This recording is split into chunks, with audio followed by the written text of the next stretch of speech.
पुराना कोरिया बनलो गीताची एरो बेटा मैया रे रैलो रैसुगा रे जंगल से बेटा रे उसका क्या बिगाड़ दिया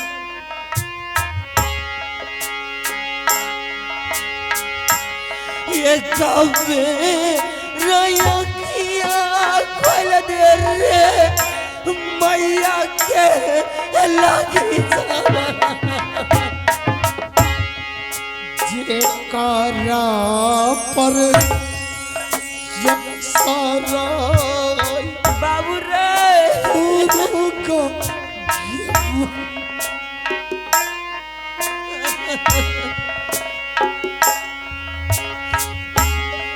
वो छोरी चाली के हमरो दूर रे क्या कारण देखी रहबै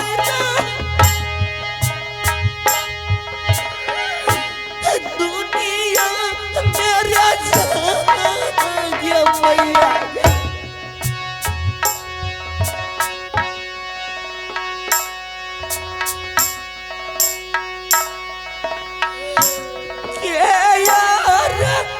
मैया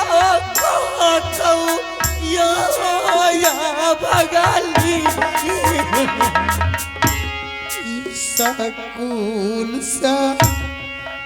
जाइला है तई बेटा हो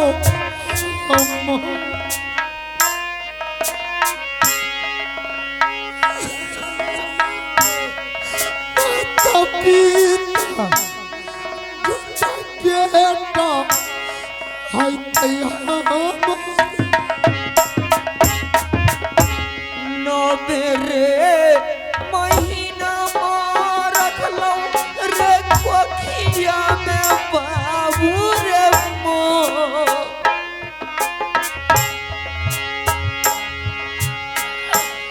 कौने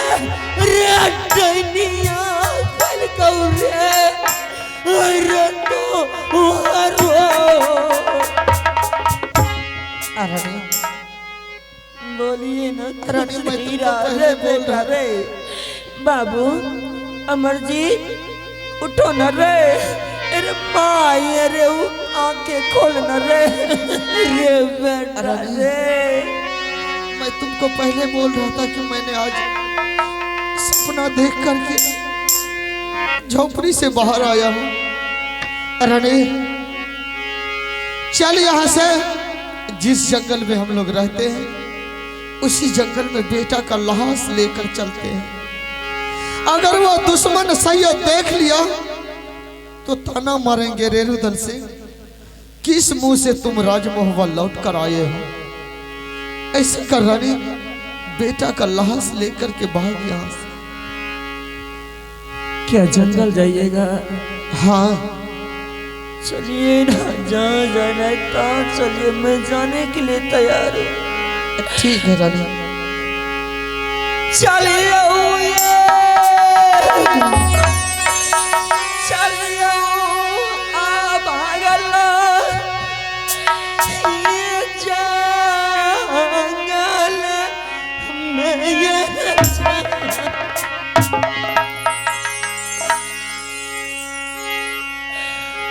बेटा के संस्कार कर मैया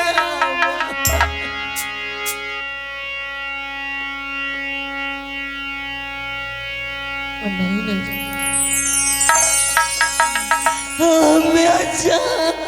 अंगल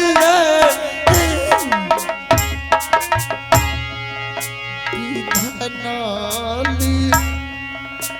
कलरानी निकलो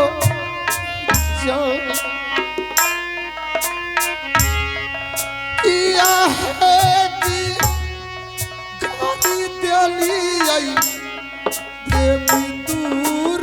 का आके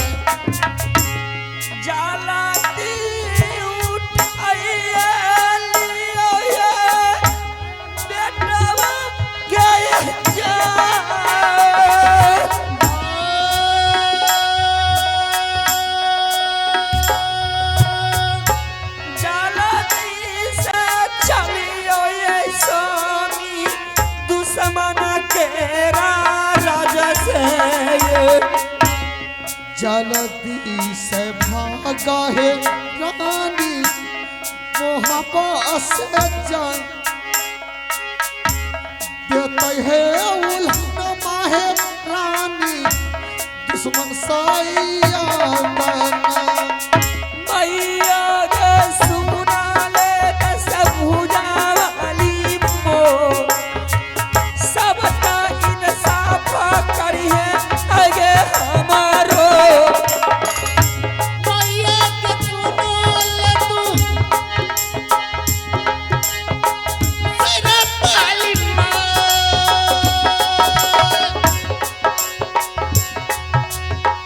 सबका इंसाफ देवी दुनिया हमार सबटा जे लुटिए गेलै मोहाबी में जा कुछ नहीं रहलै मैया आगे हमारो के सबका दिए गेलै मोहब्बी में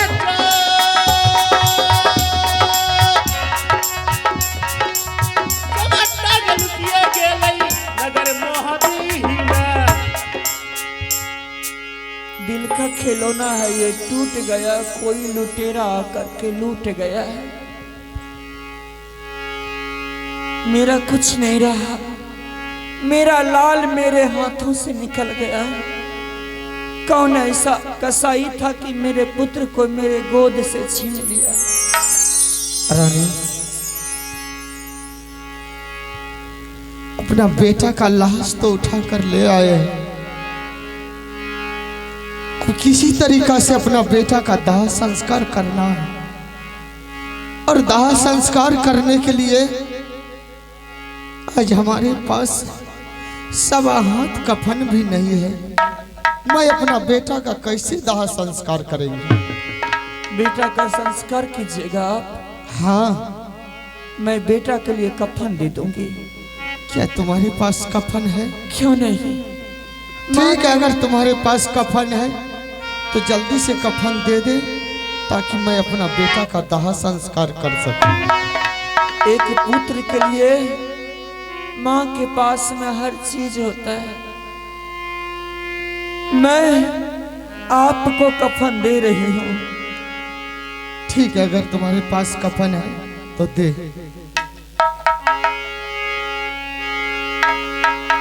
सावधानिए कफन मान लेला ये रानिया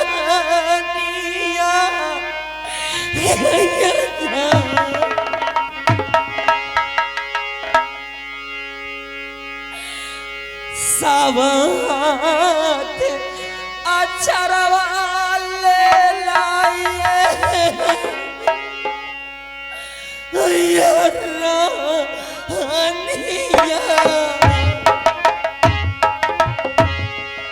कहना है या चल फरबा रानी ये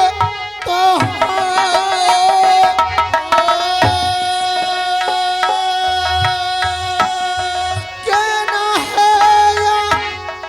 चल फरी के देव का कफन बनाई लियो ये दुलारा बाबू के जा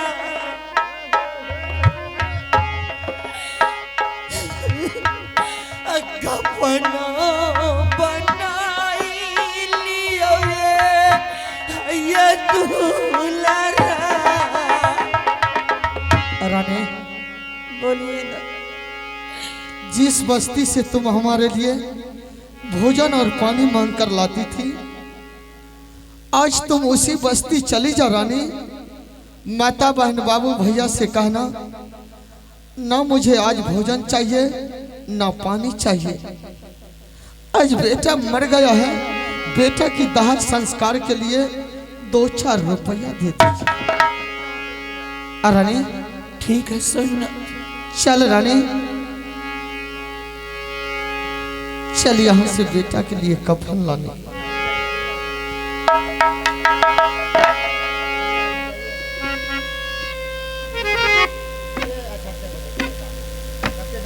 जैसे आप कहिएगा मैं उसी तरह करूँगी। चल रानी। दुनिया में ढेर सारे दानी माताएं बहनें हैं, बाबू भैया है, अवश्य आपके पुत्र के लिए कुछ न कुछ दान दे करके जाएंगे। ठीक है रानी, चलिए। आचरागे फैलाई दलिए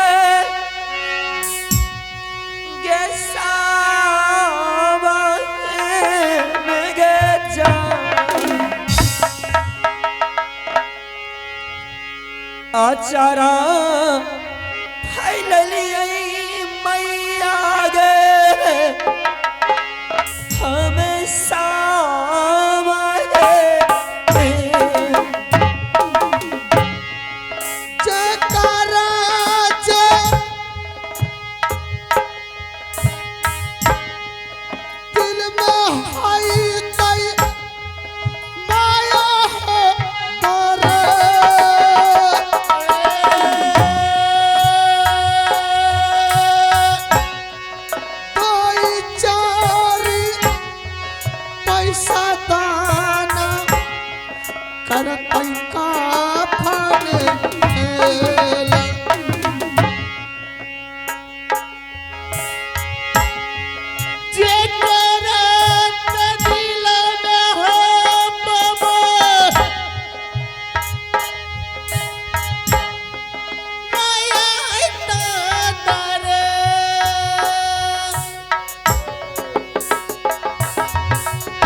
रखी है न करिया गे देवी इहो दूर माला पर सबके जे बेटा जीतौ ये दुनिया मैयो सनसा सबके उमरिया लगतौ गे है गे हमरो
दानन करैता हो बाबू दानन ही घर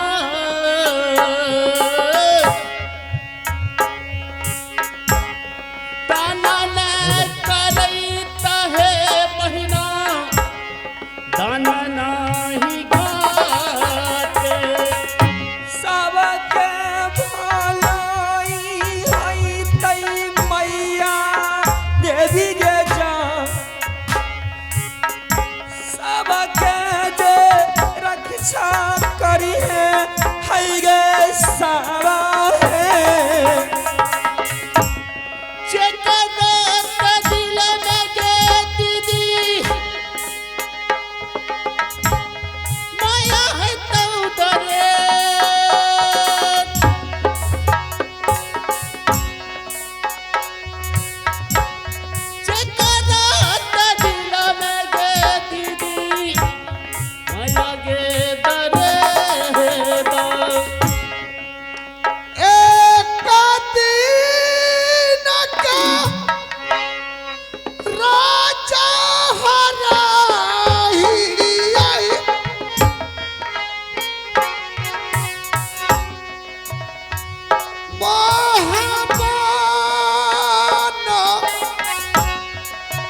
का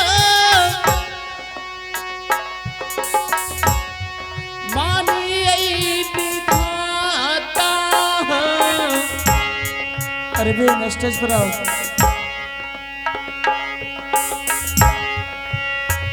बेटा माँ का गाना तमांगिए भीख दूंगा भैया। सब दीन वसलौर सुगाना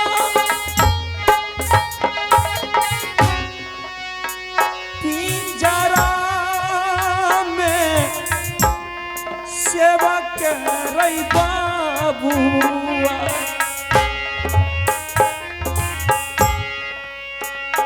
आज उड़ाल रे मैया के जे छोड़िए के एना जी। बारिताता ज्ञालो न देवी माँ सुहमा के लोगान बाबू सब सुहमा के लोगान बाबू सब तू चार हो पैसा हो देतई का भाना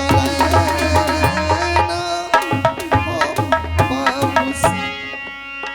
सबके जे बेटा दैती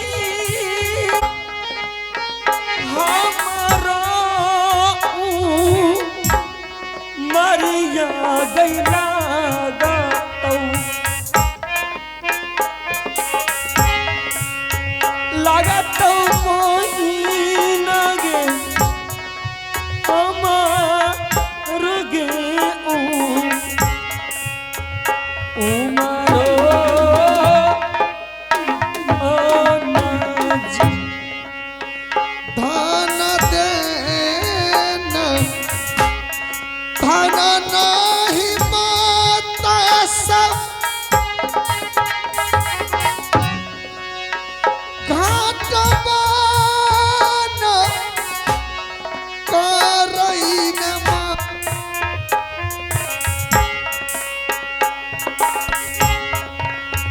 धन नहीं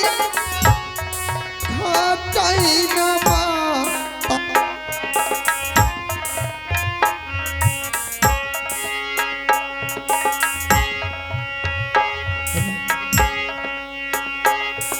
हेलो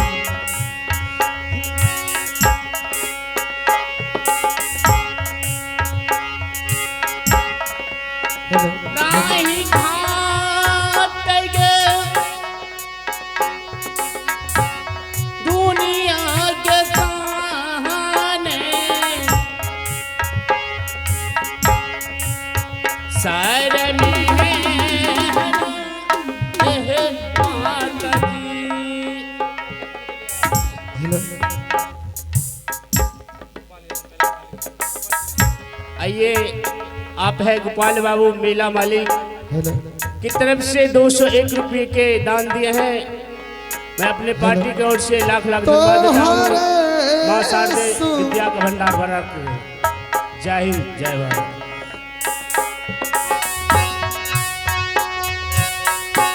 हेलो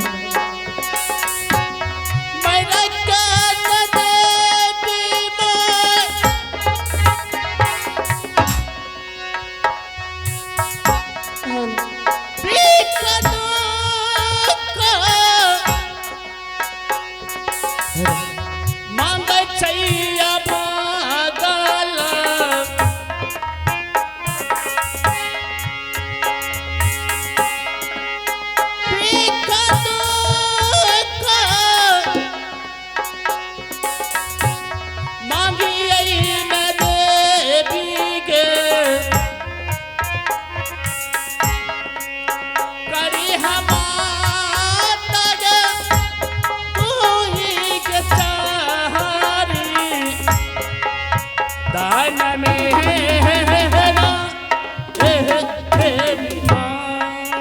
चलिए मैं भेलिए न देवी माँ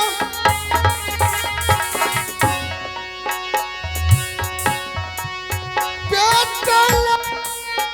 का खाना खरीदा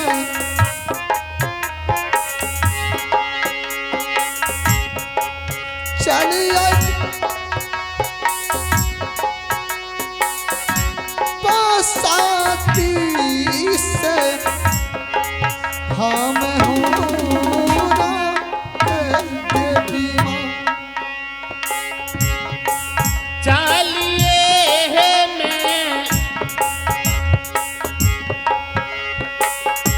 बलिए तमाम सब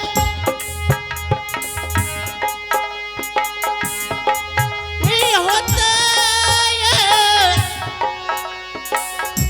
बसती सजलाल ये होता है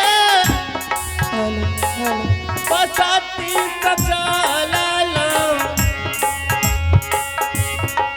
चाल भेलिए ये होता है ये बसती सा पहिया जे दानो ये स्वामी जी बाबू भैया मैया बहिनिया दल के मामा रोए सामी आजी हाँ तो ये श्रीमान जी नथुनी सा स्थानीय निवासी नथुनी सा स्थानीय निवासी उनके तरफ से 101 रुपए का पुरस्कार नथुनी शाह जी को पूरे पार्टी की ओर से बहुत बहुत धन्यवाद। एवं बाजा ऑपरेटर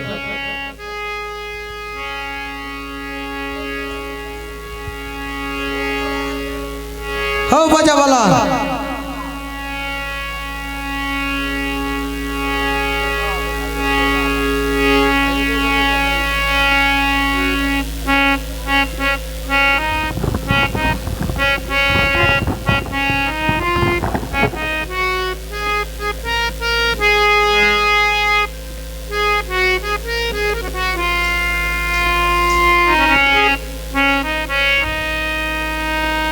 हेलो हेलो जी हेलो बहुत आजे दानी दाना ये दिला कई दूरा वाला के जा हेलो जी वकील जी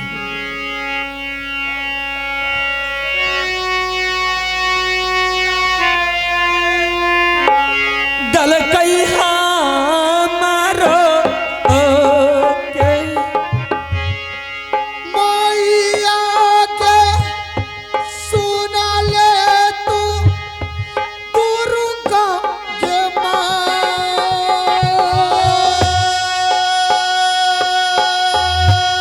माई का फनहा में बेटा दुलारा देवी है के सुनो ले तू दुर्गा साती माँ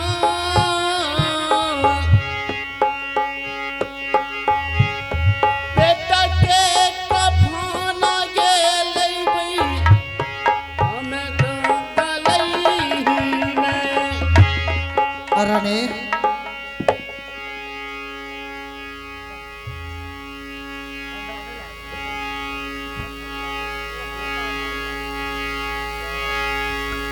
बोलिए क्या कह रहे हैं अरने हाँ हम लोग कफन के लिए पैसा तो मांग कर ले आए हैं, लेकिन रानी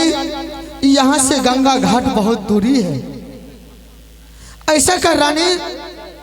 यह सारा पैसा हमें दे दे, मैं जा रहा हूँ किसी बाजार या मार्केट से बेटा के लिए कफन खरीद कर रखूंगा और तुम यहाँ से चली जा रानी गंगा घाट, और गंगा घाट से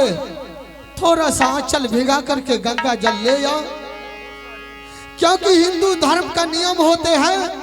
जब तक लाश को गंगा जल से स्नान नहीं किया जाता है तब तक उसका दाह संस्कार नहीं किया जाता। आपका इच्छा है कि मैं गंगा जल ले आऊं? हाँ रानी। ठीक है, आप जब तक अपने बेटा के लाश के पास बैठे, मैं जितना जल्द हो सके मैं उतना जल्द आ जाऊंगी। ठीक है रानी, तुम जल्दी से लौट करके आ जाना।